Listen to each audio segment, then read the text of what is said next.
नमस्ते। जीवन में हम अनगिनत अवसरों और विकल्पों के क्षणों का सामना करते हैं।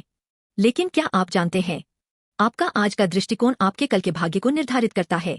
2 राजा 7 यह दर्शाता है कि सफल दृष्टिकोण जो अवसर को पकड़ता है और विनाशकारी दृष्टिकोण जो इसे खो देता है, भाग्य में कितना स्पष्ट अंतर पैदा करता है।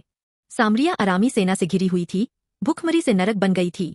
तब ईश्वर के व्यक्ति एलीशा ने भविष्यवाणी की, कल इस समय नगर द्वार पर अनाज बेहद सस्ते में बिकेगा। इस आश्चर्यजनक भविष्यवाणी के सामने 2 समूह उभरे।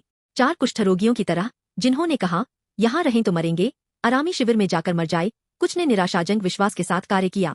उन्होंने पाया कि अरामी भाग चुके थे, शिविर में प्रचुर भोजन और खजाने छोड़ गए, लूटकर प्रचुरता की पुनर्स्थापना का अनुभव किया। यह लूट उद्धार की खुशी और ईश्वर की प्रतिज्ञा के वास्तविक होने का प्रतीक थी।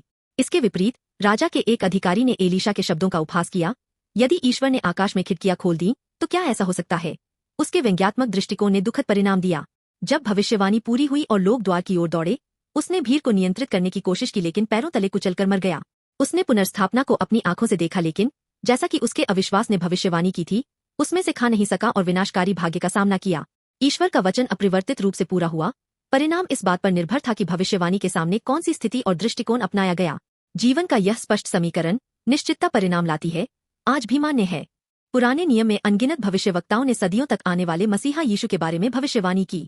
अंततः शिशु यीशु के रूप में आकर क्रूस पर मरने और पुनर्जीवित होने से भविष्यवाणी पूरी हुई, जिससे हमें ईश्वर के साथ नया संबंध और अनंत जीवन प्राप्त करने का उद्धार का अवसर खुला। इसी तरह यीशु ने अपने दूसरे आगमन की अंतिम भविष्यवाणी भी दी। जैसा कि हमने उनके पहले आगमन की अनगिनत प्रतिज्ञाओं के पूरा होने को देखा है, वैसे ही उनके फिर आने की प्रतिज्ञा भी निश्चित रूप से पूरी होगी। अब आपकी जिंदगी कैसी है? आपके सामने आने वाली कठिनाइयों और परेशानियों में आपका आज का दृष्टिकोण क्या है?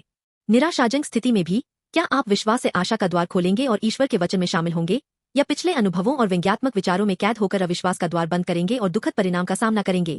आप इन 2 विकल्पों के सामने खड़े हैं। आपका आज का दृष्टिकोण आपके कल के शाश्वत भाग्य को निर्धारित करता है। अब यीशु मसीह के प्रति निश्चितता का दृष्टिकोण रखने का समय है। मैं हार्दिक रूप से कामना करता हूं कि आप प्रभु के पुनरागमन की प्रतिज्ञा पर विश्वास करें, उद्धार की खुशी को थामे और आज को जिए।